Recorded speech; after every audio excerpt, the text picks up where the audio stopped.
Capítulo 2. La princesa, la doncella y la guerrera. El sol descansaba tras el horizonte, y los últimos rescoldos de su fuego teñían de naranjas y violetas el cielo antes de dar paso a la noche estrellada. Aquel era el mejor momento del día para Lía, la joven princesa de Nacania, quien día tras día, a la misma hora, se asomaba al balcón de su alcoba para observar el precioso acontecimiento como si de un ritual se tratara.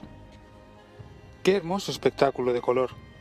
No hay otro lugar en el que se pueda contemplar un ocaso tan hermoso como aquí, dijo con la mirada perdida. Hermoso sin duda, hija mía, pero más hermoso es el efecto que esos colores reflejan en tu dulce rostro, espetó una voz cavernosa tras ella. La princesa dirigió la mirada hacia un rincón en su alcoba envuelto en sombras. Entre ellas surgió la figura de un hombre que avanzó unos pasos para dejarse ver. Gracias, padre, por tus palabras, pero... La voz de la infanta se quebró cuando sus ojos se cruzaron con los de su progenitor. ¿Te ocurre algo? ¿Qué te aflige? Alía se apartó de la balconada y de sus preciosas vistas para correr junto a su padre al ver en su mirada taciturna una preocupación insondable. Oh, Alía, mi dulce niña, no te preocupes, solo estoy cansado. Laco se quedó mirando a su hija y sus ojos reflejaron orgullo, melancolía y preocupación. Cogió entre sus manos el rostro de su niña y siguió mirándola, orgulloso de ella. A sus 17 años se había convertido en la dama más hermosa de todo el reino. Sus cabellos, negros cual insondable abismo, caían sobre sus hombros y por su espalda en ondas como una cascada hasta su cintura. Su oscuro color resaltaba sobre su piel, tan delicada como la seda y pálida como la leche. Sus ojos felinos, enormes y verdes como el jade, eran fuente de perdición en los hombres. Ningún corazón de varón fue capaz de resistir la tentación de no caer enamorado frente a aquella mirada y aquel rostro de proporciones delicadas. Famosa era la princesa Alía de Nacania en los 5 reinos de los hombres por su extrema belleza y sensualidad.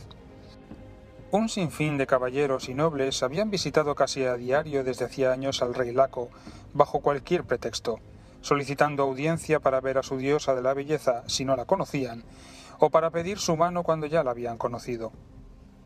Habéis cambiado mucho desde lo de Gainar, padre. No os lo quitéis de la cabeza, ¿verdad? La pregunta surgió de sus labios con temor. Observó cómo su padre cerraba con fuerza los ojos, intentando no perder la compostura al escuchar aquel nombre, y cómo ladeaba el rostro para evitar la mirada. «Sois el rey, padre», le recordó con voz suplicante mientras tomaba su grueso mentón entre sus delicadas manos, esperando encontrar una grieta en su férrea determinación. «El castigo infligido es suficiente, podéis indultarlo». «Eso es imposible, hija mía», replicó asiendo sus muñecas. «Sabes que su afrenta está penada con la muerte, y él también lo sabía». Alía se mordió el labio y bajó la mirada. Pese a que su corazón se aceleraba más de lo que deseaba, tomó aire y decidió anunciarle lo que sabía que no le iba a gustar. «Lo he visitado en su celda tras su desafío de hoy, padre». Laco se separó de ella dando unos pasos hacia la balconada, tratando de asimilar lo que acababa de escuchar. Alía pudo ver cómo bajo su majestuosa capa y los pesados ropajes, el enorme torso de su padre se hinchaba para soltar un suspiro que sonó como un gemido. «¿Y bien?», preguntó al fin. «Está muy mal», informó cabizbaja. «Las heridas acumuladas por los combates anteriores no tienen tiempo de cerrarse. Hoy ha acabado a duras penas con 5 convictos, y cuando todos creímos que el reto había acabado, soltaron un león. Debiste verlo en acción, padre. Pese a que esa fiera le desgarró el pecho y una de sus piernas, cuando cayó de rodillas y la bestia se abalanzó sobre él, le hundió la espada en... «Ya basta, por los dioses», suplicó Laco afectado. Alía cerró la boca, obediente pero indomable. «Nadie cree que pase de mañana», susurró finalmente. «De ser así, será lo mejor para todos, hija mía», musitó cansado, sacudiendo con impotencia la cabeza mientras observaba el cielo estrellado. «Pese a su traición, Gainar morirá con honor, él descansará en paz, y nosotros también». «Él cree que así será», confirmó Alía. «Hacía tiempo que no lloraba tanto. Y aunque fue muy duro, ya me he despedido de él». Hizo una pausa a sentir que la congoja le quebraba la voz, y por un momento pensó que no tendría fuerzas para seguir hablando. «Me hizo prometer que no acudiría a su desafío de mañana». La princesa cerró sus ojos, y una estrella fugaz y cristalina cruzó su mejilla. Lord Gainar, de la casa Selwyn y último señor de un pequeño condado no muy lejos al oeste de Ulé, llamado Waireth, era sin duda el más querido y afamado caballero de todo el reino de Nakania. De corazón noble, como su dilatada ascendencia, se había ganado el respeto de los de su clase gracias a su arrojo. Sin haber alcanzado aún la treintena, se había convertido en el más habilidoso y temido espadachín de los 5 reinos. Pese a su extensa fortuna, incontables títulos y prolíficas tierras, nunca actuaba con la petulancia y el despotismo habitual en la gente de su posición. Al contrario, repetía incansable que su mayor tesoro era el amor de sus vasallos, súbditos a los que ayudaba siempre que acudían a él para pedirle consejo. Ya fuera levantando albergues para los desahuciados, aplazando el cobro de impuestos cuando quedaba demostrada la imposibilidad de una familia para subsistir, obligando a las familias más adineradas a repartir sus excedentes entre los más necesitados, o derogando en su jurisdicción las diferentes penas por algo que él consideraba tan comprensible como robar comida para subsistir. Incluso había ordenado a sus maestros constructores levantar junto a su castillo un edificio dedicado a la atención de los sin hogar, con el equipamiento necesario, así como una dotación de boticarios y sanadores dedicados exclusivamente a su atención. Su sentido de la equidad era tan sorprendente que de todas partes de su condado acudían para que impartiera justicia cuando se producía algún conflicto de intereses.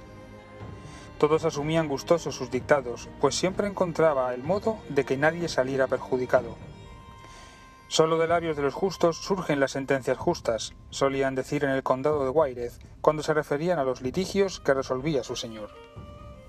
2 semanas atrás, mientras Laco disfrutaba de una cacería junto a su primogénito Georg y medio centenar de nobles importantes, asistió aterrorizado a un violento duelo a espada entre el príncipe heredero y el respetado caballero.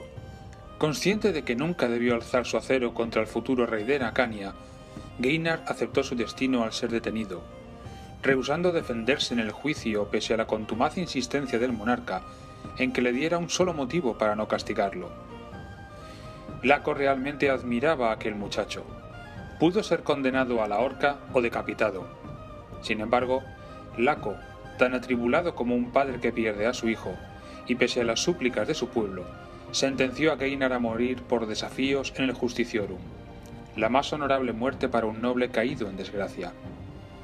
Fue encarcelado como un preso más y condenado a saltar a la arena cada día para enfrentar un reto, un combate a muerte, siendo alimentado con 3 raciones diarias de pan y 1 odre de agua.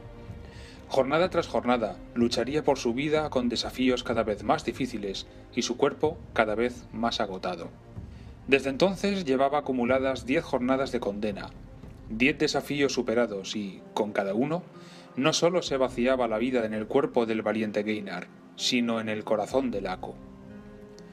Si bien el alma del monarca estaba trastocada por aquel asunto, Alia no podía imaginar cuál era el motivo real que ponía a prueba la entereza de su padre.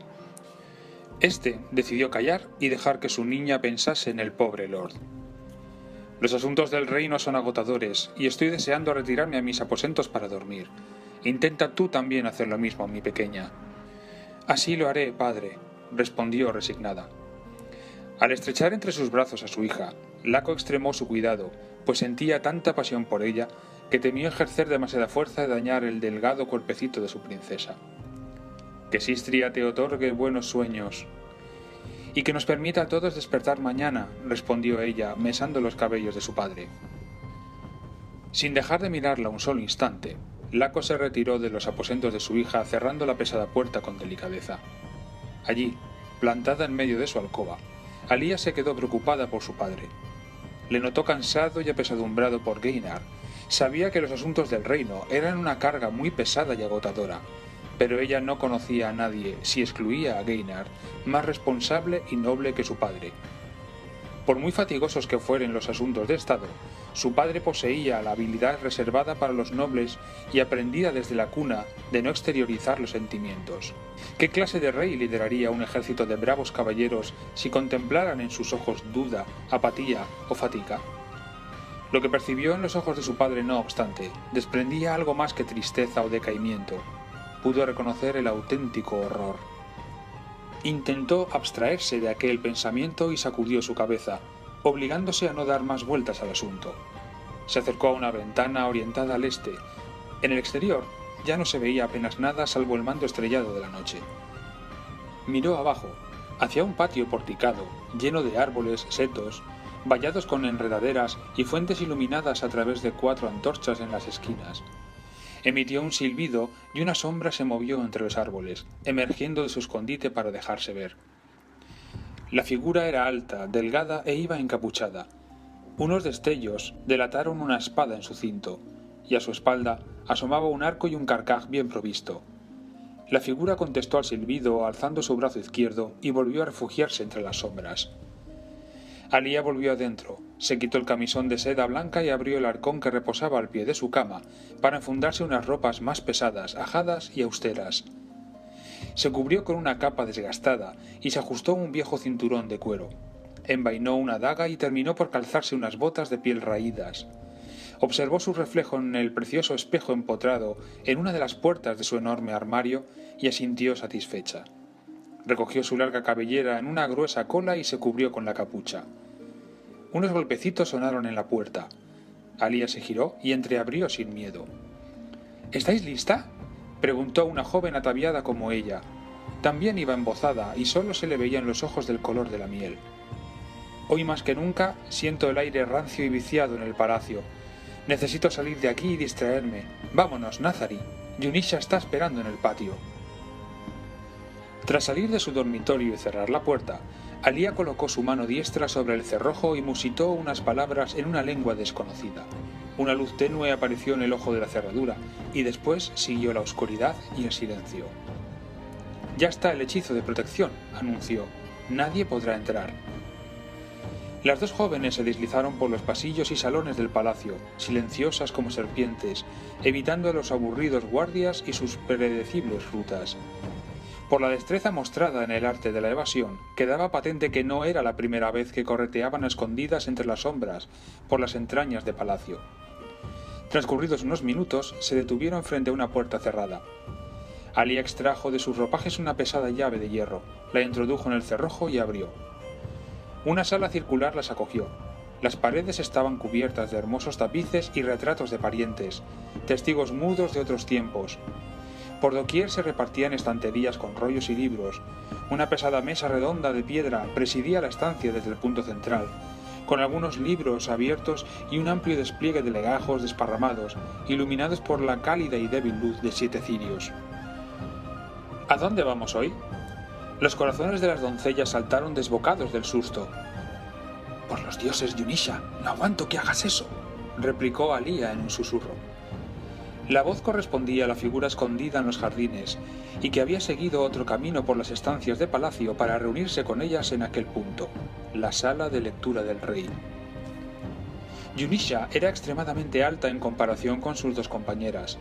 Aun con la capucha echada podía reconocerse en sus negros y enormes ojos la mirada felina de una peligrosa guerrera. Tenía la piel como el bronce y una enorme cicatriz le caía por encima de su ceja derecha, atravesando el ojo hasta la mejilla.